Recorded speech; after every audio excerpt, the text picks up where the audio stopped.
United States Pharmacopoeia (USP) is a non-profit organization that sets official quality standards for medicines, dietary supplements, and food ingredients in the United States. USP establishes quality standards to make sure medicines are safe, pure, and of good quality. All pharmacists know the USP is the official book of drug standards in the United States. Established 1820, headquarters United States Pharmacopoeia in Rockville. The sets of standards for drug identity, strength, quality, purity, packaging, and storage.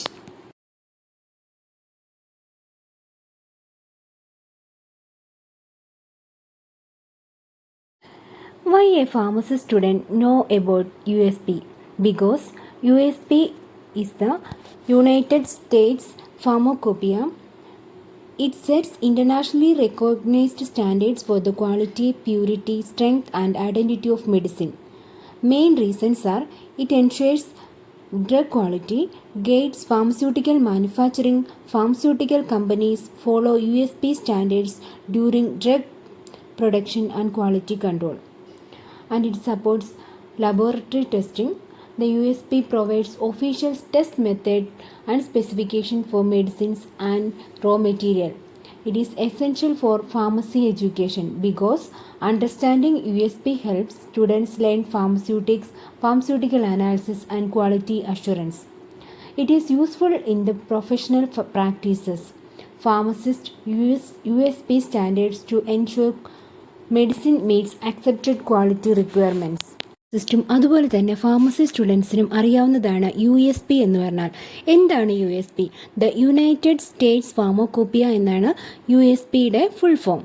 ഇതെന്ന് പറയുന്നത് ഒരു non profit ഓർഗനൈസേഷനാണ്.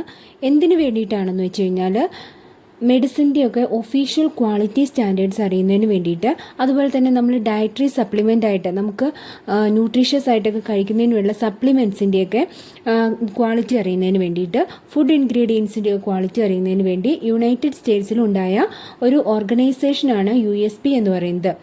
ഇതെന്ന് പറഞ്ഞു കഴിഞ്ഞാൽ mainly ഉപയോഗിക്കുന്നത് ഒരു മെഡിസിൻസിൻ്റെയൊക്കെ quality standard നോക്കുന്നതിന് വേണ്ടിയിട്ടാണ്. അത് ഗുഡ് ക്വാളിറ്റി ആണോ, സേഫ് ആണോ, പ്യുവർ ആണോ എന്നൊക്കെ അറിയുന്നതിന് വേണ്ടിയിട്ടാണ് ഈ USP എസ്റ്റാബ്ലിഷ് ചെയ്യുന്നത്.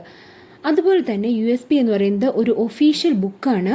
അത് drug standards in the United States.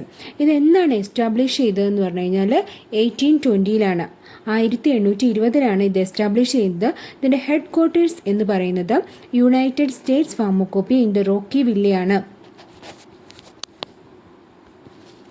ഈ ഫാർമസി സ്റ്റുഡൻസ് USP അറിയുന്നത് എന്ന് പറഞ്ഞാൽ ഇത് ഒരു ഇൻ്റർനാഷണലി റെക്കഗ്നൈസ്ഡ് ആയിട്ടുള്ള സ്റ്റാൻഡേർഡാണ്. എന്തിനു വേണ്ടിയിട്ട്? Quality, purity and strength and identity of A medicine നമ്മൾ കണ്ടുപിടിക്കുന്നതിന് വേണ്ടിയിട്ടുള്ള ഒരു ഇൻ്റർനാഷണലി റെക്കഗ്നൈസ്ഡ് ആയിട്ടുള്ള ഒരു സ്റ്റാൻഡേർഡാണ് USP എന്ന് പറയുന്നത്. അതുപോലെ തന്നെ ഇത് നമ്മുടെ മരുന്നിൻ്റെ ക്വാളിറ്റി അറിയുന്നതിന്, അതുപോലെ തന്നെ ഫാർമസ്യൂട്ടിക്കൽ മാനുഫാക്ചറിങ് കമ്പനികളിലൊക്കെ ഈ USP അനുസരിച്ചുള്ള സ്റ്റാൻഡേർഡ്സാണ് യൂസ് ചെയ്യുന്നത്. ഡ്രഗ് ഉണ്ടാക്കുന്നതിന് വേണ്ടിയിട്ടും അതിൻ്റെ ക്വാളിറ്റി അറിയുന്നതിന് വേണ്ടിയിട്ടൊക്കെ നമ്മൾ യൂസ് ചെയ്യുന്നത് USP ആണ്. അതുപോലെ തന്നെ നമ്മുടെ ലബോറട്ടറി ടെസ്റ്റിങ്ങിൽ USP ആണ് ഒഫീഷ്യൽ ടെസ്റ്റ് മെത്തേഡ്സ് ആൻഡ് സ്പെസിഫിക്കേഷനായിട്ട് മെഡിസിൻ്റെയും അതുപോലെ അതിലുപയോഗിക്കുന്ന റോ മെറ്റീരിയൽസിനെയൊക്കെ നമ്മൾ സപ്പോർട്ട് ചെയ്യുന്നത് USP അനുസരിച്ചാണ്. അതുപോലെ തന്നെ ഫാർമസി എഡ്യൂക്കേഷനാണെങ്കിൽ ഹെൽപ്പ് ചെയ്യുന്നത് എങ്ങനെയാണെന്ന് വെച്ച് കഴിഞ്ഞാൽ pharmaceutics, pharmaceutical analysis and quality assurance എന്ന് പറയുന്ന സബ്ജക്റ്റൊക്കെ ഫാർമസി എഡ്യൂക്കേഷൻ ഉണ്ടല്ലേ, ഇതൊക്കെ അണ്ടർസ്റ്റാൻഡ് ചെയ്യുന്നതിന് വേണ്ടി USP നമ്മളെ ഹെൽപ്പ് ചെയ്യും. പിന്നെ പ്രൊഫഷണൽ പ്രാക്ടീസ്, ഒരു ഫാർമസിസ്റ്റിന് ഒരു ഒഫീഷ്യൽ സ്റ്റാൻഡേർഡ് എന്താണെന്ന് നോക്കുന്നതിന് വേണ്ടിയിട്ട് ഈ USP ഹെൽപ്പ് ചെയ്യും. അതിന് ക്വാളിറ്റി റിക്വയർമെൻറ്റ്സ് അത് മീറ്റ് ചെയ്തിട്ടുണ്ടോ, അത് അക്സെപ്റ്റഡ് ആയിട്ടുള്ള ക്വാളിറ്റി ആണോ ഈ മെഡിസിൻ്റെ എന്നൊക്കെ നമ്മളൊന്ന് സ്റ്റാൻഡേർഡായിട്ട് നോക്കുന്ന ഒരു ബുക്കായിട്ടും നമ്മൾ USP യൂസ് ചെയ്യും.